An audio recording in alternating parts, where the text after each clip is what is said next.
જે અત્યારે યુવાનો છે, જે ઝેનઝી કહેવાય અત્યારના યુવાનો, એ લોકો હવે ધીમે ધીમે ધીમે કરતા રાજનીતિ તરફ વળી રહ્યા છે. એને ઇન્ટરેસ્ટ પડ્યો છે કે રાજનીતિમાં અમારે જોડાવું છે, એમાંથી કંઈક શીખવું છે.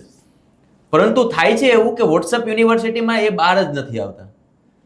ઘણા બધા એવા ફેક ફોરવર્ડ મેસેજો હોય છે, એમાં આવી અને હિંસા તરફ વળી જતા હોય છે. ઝેન્ઝી એ ગેરમાર્ગે ન દોરાઈ જાય. વોટ્સઅપ તો કંઈ રોકી શકવાનું નથી ને. એ નવી પદ્ધતિ, નવી ટેકનોલોજી, નવી વાત, નવી આઈટી, અને હવે તો એઆઈ આવી ગયું. અને એના કારણે હવે મહત્ત્વની વાત એ છે કે સાથે સાથે સાચી ઇન્ફોર્મેશન પણ મળવા માંડી. એટલે હવે ઝેન્ઝી એ પણ જોશે કે તમે ચેટ જીપીટી કે ગૂગલમાંથી કાઢીને, એટલે ભાજપ કંઈક ખોટું કરાવવા જશે તો પણ એનું બહુ ખોટું ચાલવાનું નથી. સવાલ એને ટ્રેનિંગ, એને સમજ, એનામાં ઝેન્ઝીની ઈચ્છા શું છે?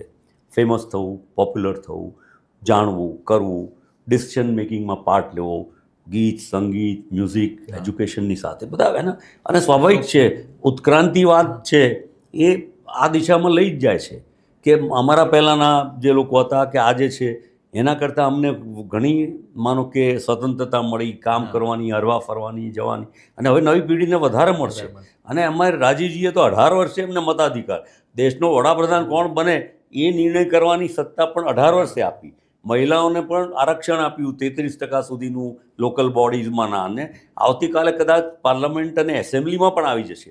એના દ્વારા જે બીજા વિશ્વના દેશોને, ફ્રાન્સ કે અમેરિકામાં વાર લાગી, એને બદલે આપણે ઝડપથી હવે એ નવી પેઢી કે ઝેન્ઝીને સાચી માહિતી મળે એટલા માટે રોમા રોલાએ બહુ સરસ વાત કરી છે કે આ દુનિયાની ખરાબી માટે કોઈ થોડા ઘણા અસામાજિક કે નેગેટિવ તત્વો એકલા જ જવાબદાર નથી, પણ સારા લોકોની નિષ્ક્રિયતા જવાબદાર છે.